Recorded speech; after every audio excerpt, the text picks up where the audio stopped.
ተበየት ድንግል ሆይ ኢትዮጵያን ይልን ጎሳ ልበ እያለ የሚቀድሰው ልጅሽ ቄሱ አንገቱ ታርዷል። ድንግል ሆይ ወደ ኢትዮጵያዊ በእንተልጽይት እያለ ወትቀውም የሚልሽ ልጅሽ ዲያቆኑ ደካራ አንገቱ ታርዷል። ተበየቲ ማርያም ሳሊ ለነ ቅድስት እያሉ በየዕለቱ የሚሰግዱልሽ ልጆችሽ በመከራ እየተጨነቁ በኑሮ እየተቀጠሩ በአንድ ቀን ጎርሶ ማደር አቅቷቸዋል። የሚመለከታቸው የለም። ማርያም ተመለሽ። አንዳንድ የማህበረሰብ ክፍሎች በተለይ በስርካ ወረዳ የቤተ ክህነት ሰብሳቢና የእስልምና ጉዳዮች የወረዳው እስልምና ጉዳዮች ምክር ቤት ሰብሳቢ በአካል አግኝተን ባነጋገርናቸው ሰዓት አጥቂዎቹ አንድም ሃይማኖት እንደማይለዩ የሁሉም ሃይማኖት ስብጥር እንደሆኑ ተገልጾልናል። ያለ ክርስቲያን እንባና ደም ውለው ማደር የማይችሉ መቅሰፍቶች ናቸው ቤተ መንግስቱን የያዙት። የሚገርመው እምነት ነው ብሎ ጠምጥሞ እምነት ብሎ የእስላም ቆባ አድርጎ ያልተባለውን ማን ነው ህዝብ ተጫረሰ ያለው? መንግስት ያሰማራው ነፍሰ ገዳይ አለ። ጫካ የገባ ሽፍታ ካለ አድኖ የያዘው 8 ዓመት ሙሉ ሬሳ በዘር እየቆጠረ እየመደበ አይንገረን፣ አዘናገን፣ አስፈጀን እያልነው ህዝቡ እየተወያየ ነው ደረስነው። አዎ ህዝቡማ ይወያየ። አሁን እኮ ቀብሩ ላይ ሙስሊሞች ነበሩ እኮ። ህዝቡን ለማጣላ ፈለጋችሁ ደግሞ ምን አይነት አቀራረብ ነው? ምን ሰላማዊ ሰልፍ መውጣት ሊሆን ይችላል። መጠየቅ እኮ መብት ነው። ቢያንስ ያው ባንናገርም እንሞታለን። እንግዲህ ብንናገርም የምንሞት ከሆነ መሞት ነው። ብፁዓን አባቶቻችን ስለ አንድ ሱባኤ ገዳማት ገብታችሁ የሆነ ደብረ ሊባኖስ ይሁን ምን እንደው እየየ ብትሉ ምን አለ ለዚች ሀገር። ቤተክርስቲያን ከፈተና ያረፈችበት ጊዜ ባይኖርም አሁን እየደረሰ ያለው ግን ወደር የማይገኝለትና ቃላት ሊገልጹት የማይችሉት ግፍ ነው በቤተክርስቲያን ላይ እየደረሰ ያለው። ትላንትና ጎንደር ነበር፣ ዛሬ ቀጠለ ሶማሌ ሄደ ተባለ፣ ቀጠለ ደቡብ ሄደ ተባለ፣ ቀጠለ ነገ የትኛው ነው ባለተራው? የሞቱን ጽዋ የሚያነሳው ካህን የትኛው ነው? የኢትዮጵያ ሃይማኖት ተቋማት ይሄን አጣሩ ብትሉት ይሄድና ገዳም ውስጥ እስላሙም ፕሮቴስታንቱም ሌላውም አባ ገዳውም ተገደለ ሊላችሁ ይችላል። በአርሲ ያደረገው እሱን ነው። ኦርቶዶክሳውያን አለቅን ብለው ቤተክርስቲያን በጅምላ የተቀበሩ 16 ሰው 25 ሰው 9 ሰው 6 ሰው በተከታታይ ሲቀበሩ የኢትዮጵያ ሃይማኖት ጉባኤ ተብየው የሚያቀርበው መግለጫ የተገደሉት ሁሉም ናቸው ነው የሚለው። ስለዚህ እዚያ ሁለት ችግር አለ። አንደኛ ሰው ለምን ይገደላል አይልም። በሃይማኖት የተገደሉት ኦርቶዶክስ ብቻ ስላይደሉ መገደሉ ይቀጥል የሚል ይመስላል። ሁለተኛው ደግሞ ሀገር መጠበቅ ያለበት መንግስት ለ8 ዓመት ሀገር መጠበቅ ካቃተው ስልጣን ይልቀቅ ሳይሆን ሀገር መጠበቅ በሚችል መንግስት ይተካ፣ ጥበቃ እናገኝ ሳይሆን የሚለው አይ ሁሉም እየተመጣጠነ እየተገደለ ስለሆነ ኦርቶዶክስ ብቻ ነው አትበሉ፣ በቃ እየተገደለ ነው እንኳን ተገደላችሁ። ዛሬ የወጣው መግለጫ ላይ አቡነ ያሬድ አርሲ ላይ እየተከሰተ ያለው ነገር በጣም ቀላል ነው ብለዋል። በጣም በሚያስብ ሁኔታ ላይ ዛሬ ሰፊ የሀገረ ስብከት ላይ 3 ልዑካን ተወካዮች ከቅዱስ ሲኖዶስ ተመድበው ሄደው ነበረ። እዛ የደረገው ውይይት ላይ ያነሱት ሀሳብ አንደኛውና በጣም በዋነኝነት የተነሳው ሀሳብ አንደኛ ነገር አቡነ ያሬድ ሀገረ ስብከታችን ላይ ስለማይመጡ አንፈልጋቸውም፣ ሊያጽናኑንም አልቻሉም፣ ጭራሽ ደግሞ አደጋው ተከስቷል እባካችሁ ድረሱልን ብለን ስንደውላቸው አደጋው ቀላል ነው ብለው ስልክ ይዘጉ። ስለዚህ በጣም የመንፈሳዊነት እጦታችን አስቸጋሪ አድርጎታል። የአብያተ ክርስቲያናት መቃጠል፣ የካህናትና ምዕመናን የግፍ አገዳደል፣ በሰማዕትነት ማለፍ፣ ስደት፣ የንዋየ ቅድሳትና የምዕመናን ሀብትና ንብረት ዘረፋ፣ ይህንን አስመልክቶ ለመንግስት ተቋማት አቤት ሲባል ሰሚ ማጣት የዕለት ተዕለት ክስተት ሆኗል። ካህናት አይናቸውን ወደ ፀሐይ ዘርግተው አይናቸው እንዲጠፋ ፀሐይ ተመልከቱ እያሉ ይደበደቡ ነበር። ሰው ተዘቅዝቆ ተሰቀለ። ሰው ከነ ህይወቱ ተቃጠለ። እኛ እዚህ እየተነጋገር የሚያለቅሱ ካህናት አሉ ታቦታቸውን ይዘው። አንዳንዶቹም ታቦታቸውና ንዋየ ቅድሳቶቻቸው ስለተቃጠሉ እኔ ብደድ የሚሉ ደግሞ አሉ። እንደዚህ በደሎችና ግፎች ውስጣዊ ችግሮቻችንን ፈተን በአንድነት ለቤተ ክርስቲያን ቆመን እንዳንታገል አድርገውናል። ችግሩ እየወረወረንና ሳንኖር ያለን መስሎን የሚታየንና ችግር የለም የምንል ከሆነ ግን የቤተክርስቲያንን የቁልቁለት መንገድ ከማፋጠን ውጪ ለራሳችንም ሆነ ለእናት ቤተክርስቲያን የምናስብ ልንሆን አንችልም። ምን ነው ለልጅሽ ብለሽ ተሰደሽ የለም እንዴ? ሄሮድስ እንዳይገለው ተሰደሽ የለም ድንግል ማርያም? እነው ዛሬ ሕፃኑ በመከራ ሲያዝ ኃጢአታችን በዝቷል፣ እውነት ነው። መከራችን በዝቷል፣ እውነት ነው። ልባችን አልተመለሰም፣ እውነት ነው። ግን ማርያም አንቺ ሩህሩህ አይደለሽም እንዴ? ኃጢአታችን ነው እንደምታይን ድንግል ማርያም። ኧረ ተመየጢ ተመየጢ ድንግል ተመለሺ ለኢትዮጵያ፣ ለአሮጊቷ ተመለሽላት፣ ለሽማግሌው ነይለት፣ ለወጣቱ ለዛሬ በቤትሽ ተደፍቷል። ሳሊ ለነ ቅድስት ይልሻል። ኧረ ድንግል ማርያም ሆይ ጨካኝ ነሽ የሚል አልሰማንም። ሩህሩህ እንደሆንሽ ነው የምናውቀው ማርያም። ኦሪት ሕሊና የሚለው ዲያቆንሽ በመቅደሱ ደም ሲፈስ ኧረ ድንግል ተመለሺ። እዛው ቦታ የሚኖር ሰው ገዳዩን ሊናገር አይችልም፣ መልሶ ይገሉታላ። ስለዚህ በል የተናገረውና በል የተባለውና የተነገረውን ያህል ነው የሚናገረው እና ይሄ ሽፋን ሰጪ እንጂ አጣሪ ሊባል አይችልም። አጣሪ ገለልተኛ መሆን አለበት። ለተናጋሪ ዋስትና የሚሰጥ መሆን አለበት። ማንነቱ ሳይገለጥ ወይንም ከዛ ቦታ የሚሸጋሸግለትና ጥበቃ የሚደረግለት ከሆነ ብቻ ነው ሰው እውነት መናገር የሚችል። ገዳዮች ዙሪያውን ከበው ባሉበት መዋቅሩ እንደሚገላቸው እየታወቀ የኦሮሚያ ልዩ ኃይል እኮ ቀን የኦሮሚያ ዩኒፎርም ለብሶ ምን ሆናችሁ የሚል ማታ ዩኒፎርም ቀይሮ የሚገላቸው እኮ ነው። በወለጋም የታየ ነው፣ በአርሲም የታየ ነው። ራሳቸው ናቸው የሚገሉት ብለዋል ገዳዮች ቤተሰቦች። እንዴት ይናገሩ ለነዚህ ላስገዳዮች? እንዴት እውነቱን ይመስክሩ? ምን አይነት ፍትህ ነው ይሄ? አሁን ስትናገር ማታ መጥቼ ገላለሁ አይናቸውን እያየ አፈወርቅ ፊት አሁን አፈወርቅ አብይን ስለ እንቅልፉ የጨነቀው ስለሚያልቅ ሰው ሳይሆን ስለ አንድ ሰው እንቅልፍ የጨነቀው ሞኖክስ ፊት የገደለኝ ይሄ መዋቅር ነው እንዴት ይበልሰው? ወዲያው ነው አፈወርቅ ደውሎ እከሌ የሚባሉት መንግስትን እያሳጡ ነው ብሎ የሚያስገድላቸው። እንዴት አይነት ነገር ነው? ገለልተኛ ነበር መላክ የነበረበት። ገለልተኛ ከየት ይምጣ? ኢትዮጵያ በመከራ ውስጥ ናት። ተመየጢ ድንግል ሆይ ኢትዮጵያን ይልን። ጎሳ ልቤ እያለ የሚቀድሰው ልጅሽ ቄሱ አንገቱ ታርዷል። ድንግል ሆይ ወደ ኢትዮጵያዊ በእንተ ንጽሕት እያለ ወትቀውም የሚልሽ ልጅሽ ዲያቆኑ በካራ አንገቱ ታርዷል። ተመየጢ ማርያም ሳሊ ለነ ቅድስት እያሉ በየዕለቱ የሚሰግዱልሽ ልጆችሽ በመከራ እየተጨነቁ በኑሮ እየተጠበቁ በአንድ ቀን ጎርሶ ማደር አቅቷቸዋል። የሚመለከታቸው የለም። ማርያም ተመለሽ ወደ ኢትዮጵያ፣ ተመየጢ ወደ ኢትዮጵያ።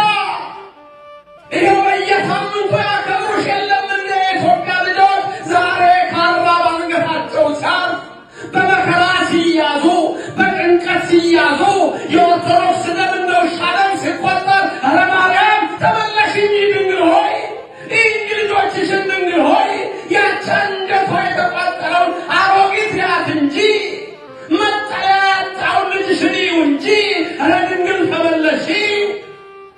ምን ነው ለልጅሽ ብለሽ ተሰደሽ የለም እንዴ? ሄሮድስ እንዳይገለው ተሰደሽ የለም ድንግል ማርያም? እነው ዛሬ ሕፃኑ በመከራ ሲያዝ ኃጢአታችን በዝቷል፣ እውነት ነው።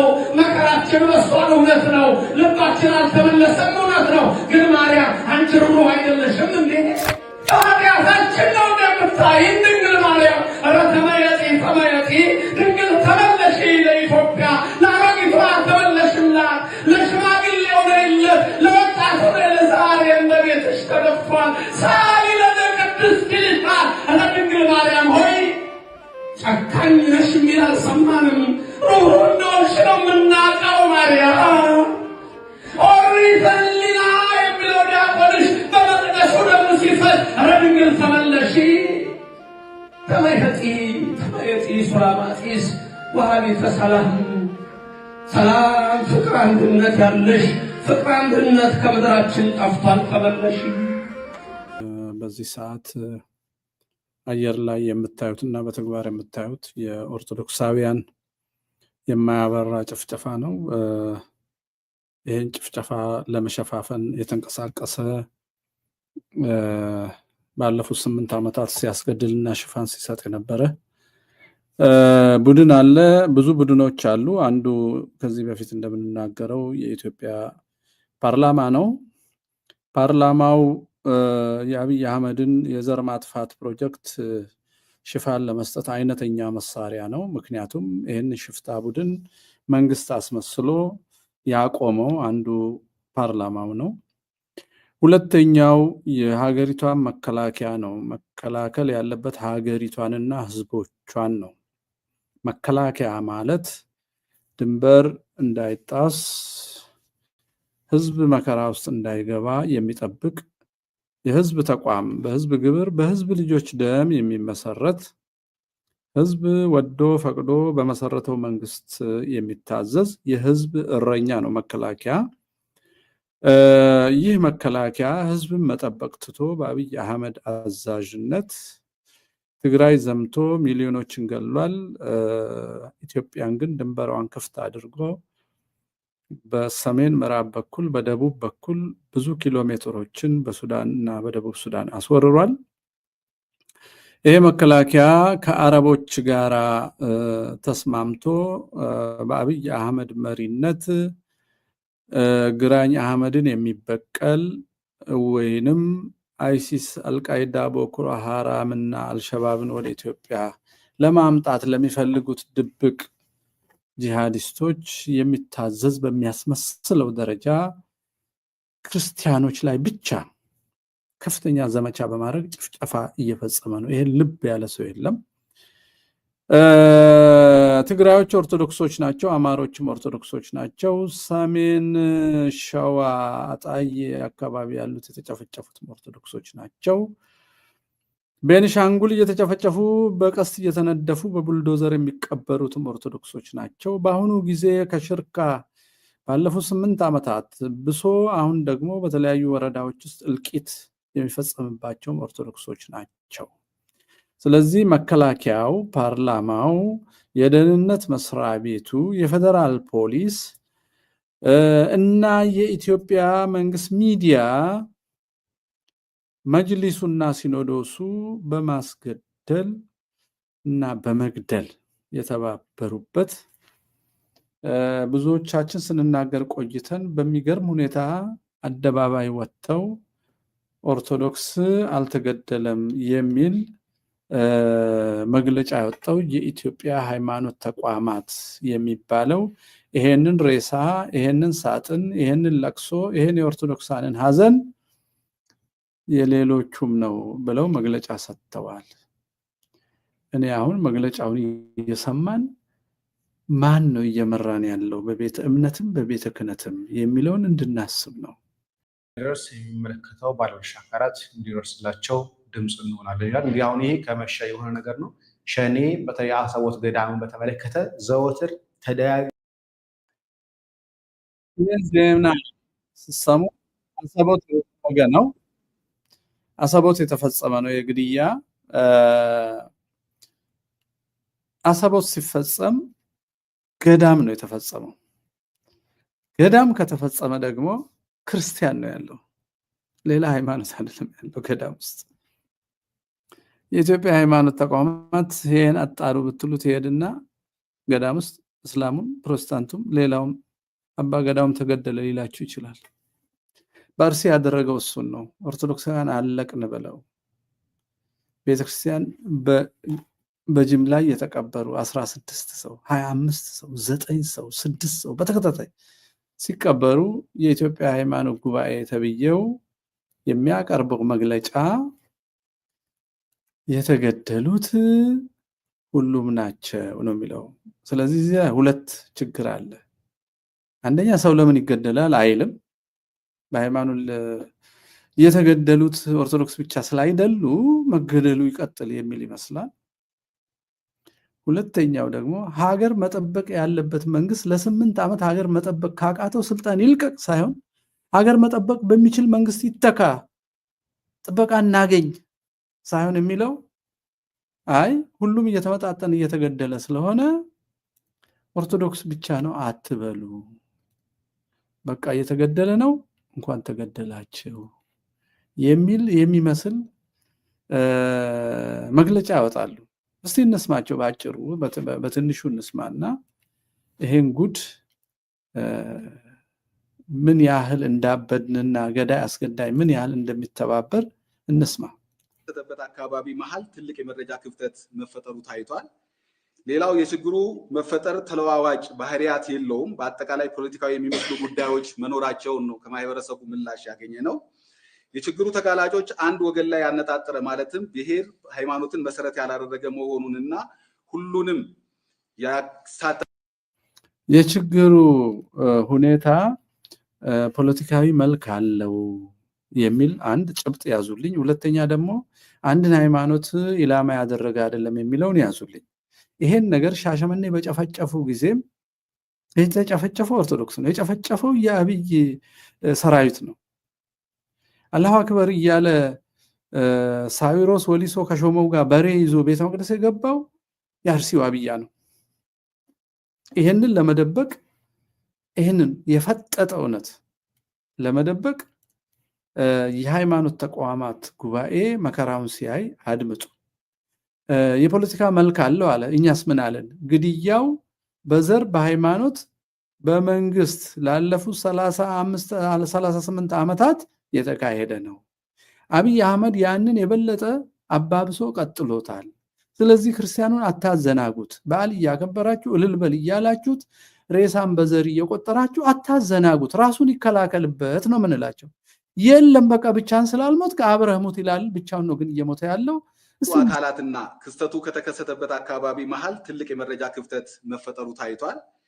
ሌላው የችግሩ መፈጠር ተለዋዋጭ ባህሪያት የለውም፣ በአጠቃላይ ፖለቲካዊ የሚመስሉ ጉዳዮች መኖራቸው። ችግሩ ተለዋዋጭ የለውም፣ በተከታታይ የሚደረግ ነው። 8 ዓመቱንም ተደርጓል። መንግስት አይጠየቅም ሊለን ነው። ልብ በሉ፣ አድምጡት በደንብ። መለዋወጡ አይደለም ጉዳዩ፣ ሰው መሞቱ ነው። እስቲ ክርስቲያንም እስላምም አንበል፣ ዝም ብሎ ሰው መሞቱ ነው።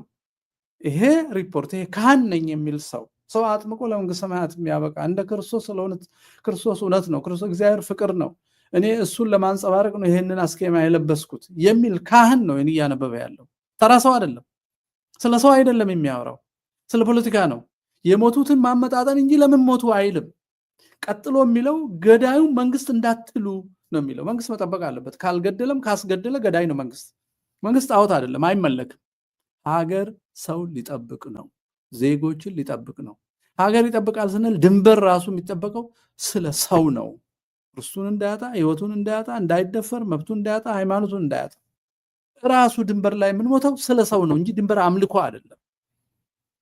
ያ ስፔስ እንዲጠበቅ ነው፣ ያ የነፃነት ቦታ እንዲጠበቅ ነው። እና ይሄ ካህን የሚያነበውን የሚያውቅ ሳይሆን እንደ ሮቦት ለመንግስት ተልእኮ የሚናገር መሆኑን ያሳያል። ከማህበረሰቡ ምላሽ ያገኘ ነው። የችግሩ ተጋላጮች አንድ ወገን ላይ ያነጣጠረ ማለትም ብሔር ሃይማኖትን መሰረት ያላደረገ መሆኑንና ሁሉንም ያሳተፈ ማለትም አባገዳዎችን፣ አደስንቄዎችን እንዲሁም ሙስሊሙንም ሆነ የኦርቶዶክስ እምነት ተከታዩን እና ሌሎችንም የክርስትና እምነት ተከታዮችንም ጭምር የጎዳ ጉዳት መሆኑ ተገልጿል። አያችሁ፣ አደስንቄንም አባገዳውንም ሙስሊሙንም ክርስቲያን ኦርቶዶክስ ሳይሆን ፕሮቴስታንቱንም ሰውን ሁሉ ነው የጎዳው። ስለዚህ ስለ ኦርቶዶክስ እልቂት አትናገሩ፣ በቡልዶዘር ብንቀብራችሁም አትናገሩ፣ በድሮም ብንፈጃችሁም አትናገሩ፣ በአንድ ገዳም ውስጥ 570 ቢያርድም አትናገሩ። ኦርቶዶክስ መባል ነውር ነው። ዝም ብለህ እከሌ ያለቀ ብሔር አለቀ እያልክ ኦርቶዶክስን ለማስፈጀት እንዲመች ኦሮሞውንም፣ ጉራጌውንም፣ ዶርዜውንም፣ አማራውንም፣ ትግሬውንም ከፋፍለ በትን ለመግደል እንዲመች ስትፈልግ በነፍጠኛ ኮድ አድርገው። ካልሆነ አባገዳም ተገደለ፣ አንድ ማስረጃ የለውም። አንድም አባገዳ አልተገደለም። አርሲ ውሸት ነው። እስላሞች ተገለዋል፣ ክርስቲያን ደበቃችሁ ተብለው። ክርስቲያንን ከኛ ጋር ለምን አልገደላችሁም? መንግስት ሲገል ለምን ደበቃችሁ ተብለው። ከዛ ውጭ የሚገደለው ኦርቶዶክስ ነው። እና ይሄ ቄስ የኦርቶዶክስን መገደል ደብቆ ኦርቶዶክሳውያኖች እንዳይተባበሩ አድርጎ አብይ ኦርቶዶክስን ከኦሮሚያ ለማጽዳት የያዘውን ፕሮጀክት ለማስፈጸም የተቀጠረ የክርስቶስ ሳይሆን የአጋንንት አገልጋይ ነው። ስለ እውነት የማያውቅ የማያፍር ሰው ነው። ማጠቃለያው ሐሳብ ላይ አጥኚ ቡድኑ በአራት ወረዳዎች በመንቀሳቀስና እውነታውን ለባለድርሻ አካላት ለማቅረብ ስራውን የጀመረ ሲሆን በአራት ወረዳዎች ባስቀመጠው የጥናት እቅድ መሰረት ተግባራዊ ስራውን ያከናወነ በመሆኑ ጥቅል ዝርዝር ሁኔታዎች ማለትም የሟች ማንነት፣ የአሟሟት ሁኔታ፣ ብዛታቸው፣ የሃይማኖት ስብጥሩ ወዘተ በቀጣይ በጥናት የሚካተቱና የቀሩትን ወረዳዎችን ባማከለ መልኩ የሚያቀርብ መሆኑን እየገለጽን አሁን ካለው ሁኔታ አንጻር ለተጎጂ ማህበረሰብ ልብ በሉ አጀንዳ እንዴት እንደሚያስቀይሱ። ህዝብ በመንግስት የሰላም ዋስትና ማግኘት መጠበቅ ራሱን ደግሞ ለመከላከል እንዲታጠቅም ማድረግ ይገባናል። መንግስት ቢፈልግ ኖረው ማለት ነው። መንግስት ግን የተወሰነውን ሰው ትጥቅ አስፈትቶ የኦሮሚያን ወሃቢስቶችና ከሐረር ከአርሲ ከባሌ ያውጣጣቸውን የኦሮሚያን ልዩ ኃይል በማስታጠቅ ጂሃድ እያካሄደ ነው የኢትዮጵያ መንግስት። ስለዚህ እነዚህ ሰዎች አጀንዳ ለማስቀየስ የሚሉት ሰው ሞተ፣ መንግስት ሀገር መጠበቅ አልፈለገም ከማለት ይልቅ እውነቱን ከመናገር ይልቅ ምን እንዳሉ ሰምታችኋል። የሟቹ ማንነት ዘሩንና ሃይማኖቱን ሊነግሩን ነው። የሟቹ ማንነት የጉዳቱን አይነት ስብጥር በሚቀጥለው አጥንተን እነግራቸዋለን ይላል እንጂ መንግስት መከላከል ለምን ተሳነው ብለን እንጠይቃለን አይልም። ምክንያቱም እሱን የላከው ማን ነው? መንግስት ነው። እነዚህ ገዳዩ በደንብ እንዲገድል አስገዳዮችና የሚያረሳሱ አሁን ካለው ሁኔታ አንጻር ለተጎጂ ማህበረሰብ የሰብአዊ ድጋፍ የሁሉንም ማህበረሰብ መነሻ ወይ ማለት በአራት ወረዳዎች መነሻ ማህበረሰቡ ተረጋግቶ የዕለት ተዕለት ኑሮውን መኖር ይችል ዘንድ ትኩረት መስጠት እንዳለበት ሁሉ በሌሎችም ወረዳዎች አጠናክሮ የሚቀጥል መሆኑን እምነታችን የጸና ቢሆንም የአጥኚ ቡድንም የቀሩትን ወረዳዎች በአጭር ጊዜ ውስጥ በመከታተል ጥቅል ሐሳቦችን የሚያቀርብ ይሆናል ማለት ነው። ከአንዳንድ የማህበረሰብ ክፍሎች በተለይ በስርካ ወረዳ የቤተ ክህነት ሰብሳቢና የእስልምና ጉዳዮች የወረዳው እስልምና ጉዳዮች ምክር ቤት ሰብሳቢ በአካል አግኝተን ባነጋገርናቸው ሰዓት አጥቂዎቹ አንድም ሃይማኖት እንደማይለዩ የሁሉም ሃይማኖት ስብጥር እንደሆኑ ተገልጾልናል። ልብ በሉ። ሊያጣሩ የሄዱት በመጀመሪያ ደረጃ የሳዊሮስና የሽመልስ ሲያስገድል የኖረው 8 ዓመት ሲያስገድሉ የኖረው መዋቅር ተላላኪዎች ናቸው። እነ አፈወርቅ የሚባሉ ሰዎች ናቸው። እነዚህ ይታወቃሉ ምን እንደሆኑ። ሰው መኖክሴ አይላቸውም። ቀይ ባለ ቀይ ቦኔቱ እንደሚላቸው ታውቃላችሁ። ጠቅላይ ሚኒስትሩ ጋር ሄደው እንቅልፍ ይወስድሃል ይህን ሁሉ መናፈሻ ስትሰራ የሚሉ ሰውዬና የሰው ሞት ስደትና መፈናቀል የማይገዳቸው የዚህ የጂሃዱ አካል የሆኑ መነኮሳትና ግለሰቦች ናቸው።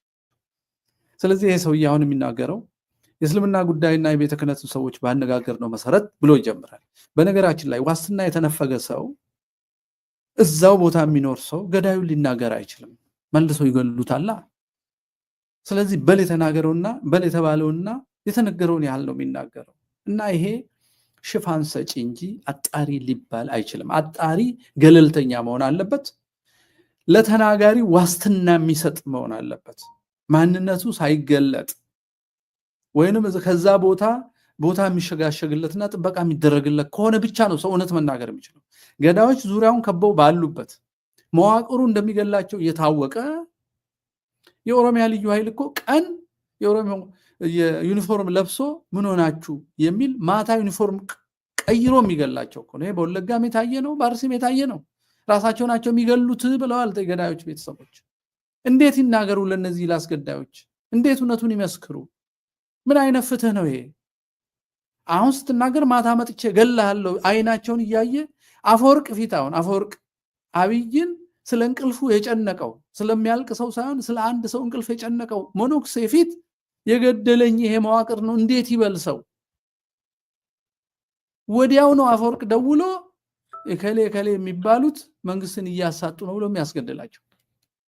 እንዴት አይነት ነገር ነው? ገለልተኛ ነበር መላክ የነበረበት። ገለልተኛ ከየት ይምጣ? እውነተኛ ማንንም የማይፈሩ ለእግዚአብሔር የቆሙ ሰዎች ቢገኙ ኖሮ የሉም እንጂ አሁን ኢትዮጵያ ውስጥ እየጠፋ ነው እንጂ። ምክንያቱም የምክር ኮሚሽን ብሎ እልቂት ደብቆ ስለ ወደፊቱ የሚያወራ የዛሬን እልቂት የማይናገር ሽማግሌ ያለበት አገር ስለሆነ እስከ እስክታልቁ እኔ እየተመካከርኩ ነው አጀንዳ እየሰበሰብኩ ነው ብሎ የሚቀልድ ሽማግሌ ያለበት ሀገር ስለሆነ እሱ ነበረ እውነተኛ ቢሆን እሱ ነበረ ሄዶ መንግስትን የማይፈራ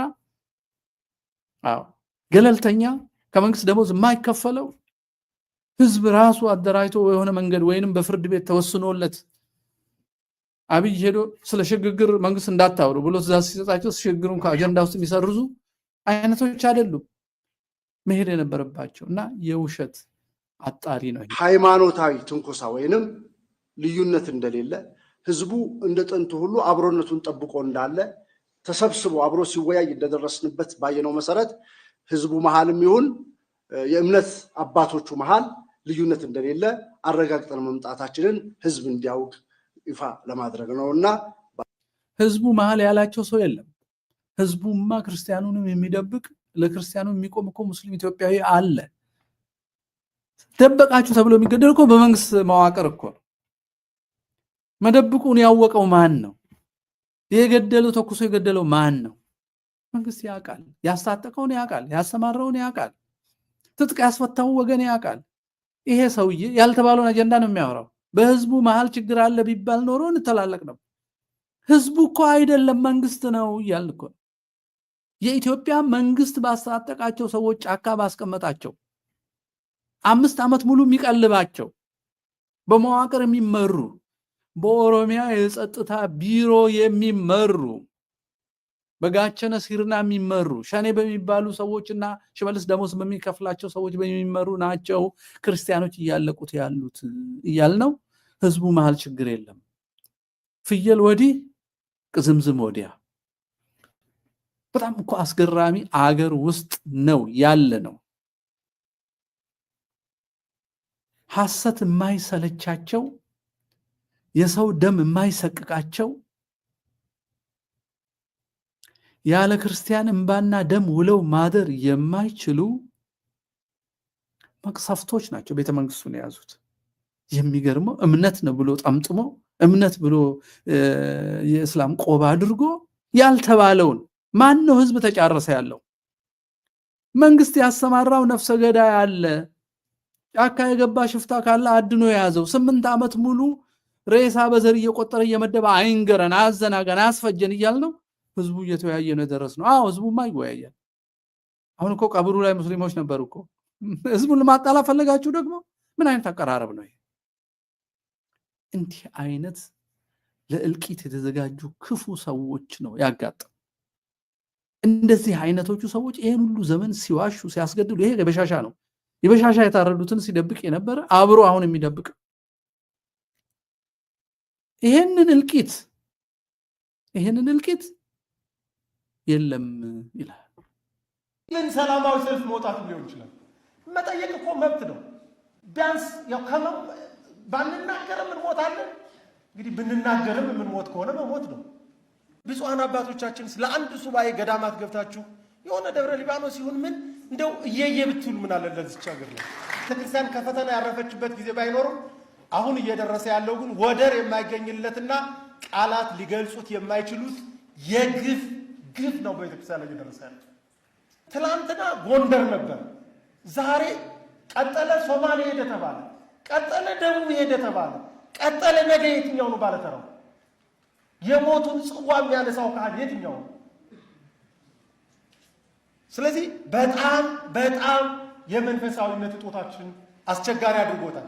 የአብያተ ክርስቲያናት መቃጠል፣ የካህናትና ምዕመናን የግፍ አገዳደል፣ በሰማዕትነት ማለፍ፣ ስደት፣ የንዋየ ቅድሳትና የምዕመናን ሀብትና ንብረት ዘረፋ፣ ይህንን አስመልክቶ ለመንግስት ተቋማት አቤት ሲባል ሰሚ ማጣት የዕለት ተዕለት ክስተት ሆኗል። ካህናት አይናቸውን ወደ ፀሐይ ዘርግተው አይናቸው እንዲጠፋ ፀሐይ ተመልከቱ እያሉ ይደበደቡ ነበር። ሰው ተዘብዝቦ ተሰቀለ። ሰው ከነ ህይወቱ ተቃጠለ። እኛ እዚህ እየተነጋገር የሚያለቅሱ ካህናት አሉ ታቦታቸውን ይዘው። አንዳንዶቹም ታቦታቸውና ንዋየ ቅድሳቶቻቸው ስለተቃጠሉ እኔ ብደድ የሚሉ ደግሞ አሉ። እንደዚህ በደሎችና ግፎች ውስጣዊ ችግሮቻችንን ፈተን በአንድነት ለቤተ ክርስቲያን ቆመን እንዳንታገል አድርገውናል። ችግሩ እየቦረቦረንና ሳንኖር ያለን መስሎን የሚታየንና ችግር የለም የምንል ከሆነ ግን የቤተ ክርስቲያንን የቁልቁለት መንገድ ከማፋጠን ውጪ ለራሳችንም ሆነ ለእናት ቤተ ክርስቲያን የምናስብ ልንሆን አንችልም። ከመንግስት አካላት ጋር ውይይት ማድረግና ተናቦ መስራት የማይቻል ከሆነ መሞገት፣ ሎቢ በማድረግ ሊሆን ይችላል። ኢቭን ሰላማዊ ሰልፍ መውጣትም ሊሆን ይችላል። መጠየቅ እኮ መብት ነው። እንዴ እንዳይከፋቸው ከሌ ብለን እኮ መቀመጥ የለብን። መብታችንን ቢያንስ ያው ባንናገርም እንሞታለን። እንግዲህ ብንናገርም የምንሞት ከሆነ መሞት ነው። እውነቴን ነው። እንደው እኔ መቼም በልጅነት ነውና ብዙ መናገር ባይሆን እንደው ብፁዓን አባቶቻችን ለአንድ ሱባኤ ገዳማት ገብታችሁ የሆነ ደብረ ሊባኖስ ይሁን ምን እንደው እየየ ብትሉ ምን አለ ለዚች ሀገር ነው። እኛም ቅድም መላከማው ያሉት አለ እነ አባቶቻችን ላይ ብቻ ጣት መቀሰር አይደለም። እኛስ አስተዳዳሪዎች በጋራ ሆነን ለምን አንድ ገዳም አንል? መምሪያ ኃላፊዎች ለምን አንል? እኔ ከላይ ልጀምር ብዬ ነው። አባቶቻችንን ብቻ ለማለት ፈልጌ አይደለም። መምሪያ ኃላፊዎች አንድ ሆነን ገዳም ሄደን ለምን አናለቅስም? ስራ አስኪያጆች ለምን ሄደን አናለቅስም? የአንድ የራሔልን እንባ አይደለም እግዚአብሔር ተመልክቶ እስራኤላውያንን ነፃ ያወጣቸው? ምን ነው ዛሬ የራሔልን እንባ ከኛ ጠፋ?